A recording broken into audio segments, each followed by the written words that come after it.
নমস্কার, আমি ঝন্টু মণ্ডল। Only local চ্যানেলে আপনাদের স্বাগত। সাধারণত সিএ রিলেটেড ভিডিও দিতে থাকি, সবসময়ের জন্যই থাকি, আরও দিতে থাকবো। কিন্তু এখন একটা বিষয়, আজকের বিষয় হলো ভোটার লিস্টের শ্রেণী বিভাগ।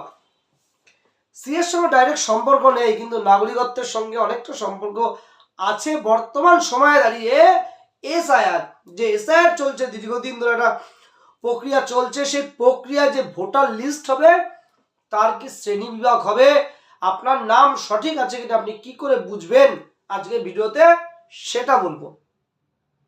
তার আগে বলে রাখি, আজকেও বহু বহু বহু আজকে তারিখ হলো, আজকে হলো 26শে ফেব্রুয়ারি 2026।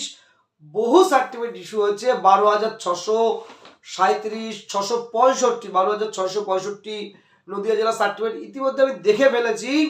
বহু সার্টিফিকেট ইস্যু হয়েছে, সেটা নিয়ে পরে বলছি।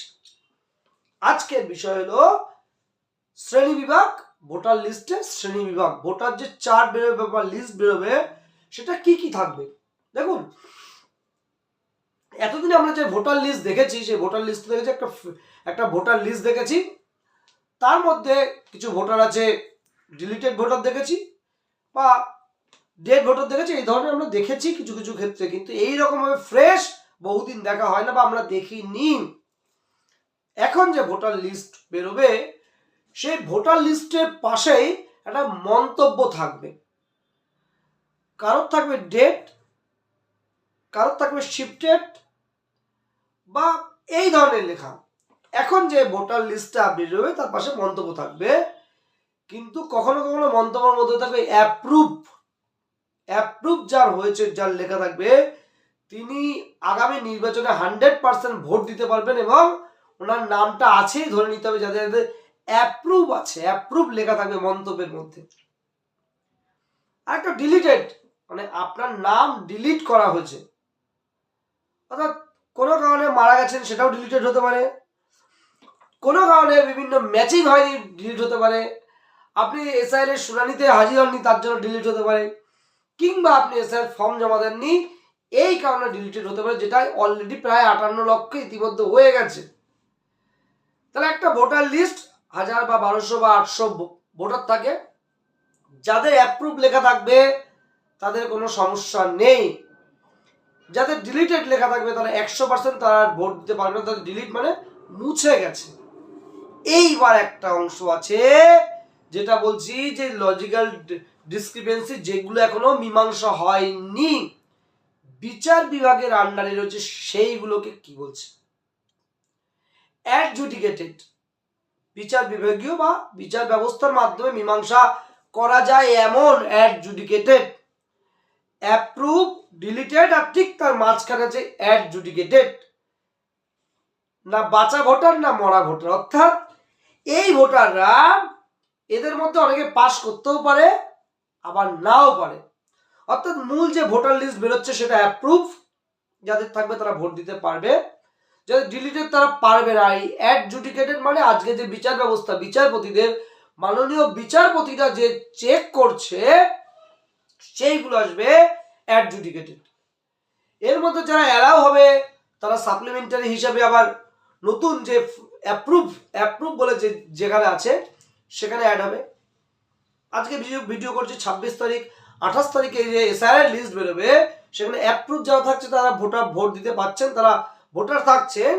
কিন্তু এই অ্যাডজুডিকেটেড যাদের থাকবে, তার মানে সে বাদও নয়, সে ভোট দিতে পারবে এমনও নয়। যদি জজ সাহেবেরা বা মাননীয় বিচারকেরা যদি বিবেচনা করে তার নাম উঠে যায় ডকুমেন্টস দেখে, সাপ্লিমেন্টারি হিসেবে যোগ হচ্ছে অ্যাপ্রুভের দিকে। আর যার নাম উঠবে না, তার নাম কিন্তু ডিলিটেড চলে যাবে, তার নাম আর উঠবে না। এইবার এই চলাকালীন তার দীর্ঘ যে ফর্ম পড়ে রয়েছে, সেই ফর্মগুলো প্রসিডিউরের মধ্যে থাকবে। ভোটের নমিনেশনের আগের পর্যন্ত যাদের নাম ওঠানো যায়, তাদের উঠবে। আর যাদের উঠবে না নাম, যদি নাম লিস্ট বেরো যায় উঠছে না, তারা নতুন করে অ্যাপ্লিকেশন করতে পারবে। অর্থাৎ মূলত 3 ধরনের: অ্যাপ্রুভ পুরোপুরি ক্লিয়ার, ডিলিটেড একদম না, আর অ্যাডজুডিকেটেড মাঝামাঝি। আপনার নাম এখনো ওঠেনি, বিচার ব্যবস্থার মাধ্যমে পরীক্ষা নিরীক্ষা চলছে, আপনার নাম থাকবে কি থাকবে না। এবার আপনি দেখে নেবেন আপনার নাম কোথায় আছে। ইতিমধ্যে আমার বহু খবর পাচ্ছি যে যাদের সমস্যা আছে, যারা মনে করছে আমাদের সমস্যা হতে পারে, ভোটার কার্ড দিয়ে সার্চ করলে কিন্তু নট ফাউন্ড দেখাচ্ছে, নট ফাউন্ড। এই নট ফাউন্ড মানে একদম সোজা কথা পাওয়া যাচ্ছে না। এটার ফাইনাল লিস্টে কি হবে আমি বলতে পারছি না, কিন্তু আপনারা একবার চেক করে দেখে নেন। এর মধ্যেই যে সিস্টেমে যাবেন, যে নির্বাচন কমিশনের সাইটে ঢুকবেন, সরাসরি গিয়ে ভোটার কার্ড, যেখানে ভোটার কার্ড দিয়ে চেক করা যায়, সেইখানে চেক করে ওখানে দেখে নিন আপনার নাম আছে কিনা। আমি আজকে ব্যক্তিগতভাবে আমার নিজের বা আমার পরিবারের চেক করেছি, সবার নাম পাওয়া গেছে। একজন ব্যক্তি, তিনি সরকারি চাকরি করেন, তিনি আমাকে জানালেন, স্যার আমার নাম পাওয়া যাচ্ছে না, আমি চেক করে নট ফাউন্ড দেখেছি, আপনি একটু চেক করে দেখবেন। আমি চেক করে দেখলাম, তার নাম সত্যিই নট ফাউন্ড। তা এই সংখ্যাটা কিন্তু বাড়তে থাকবে। আজকে এই রাত্রিবেলায় 10টার পরে যে ভিডিও হচ্ছে, আগামীকাল 27 তারিখ 28 তারিখে লিস্ট বেরোবে। আপনারা এর মধ্যে যারা যারা ভিডিও দেখছেন, তারা ভিডিওটা অতি অবশ্যই শেয়ার করবেন অন্য মানুষের সুবিধার জন্য।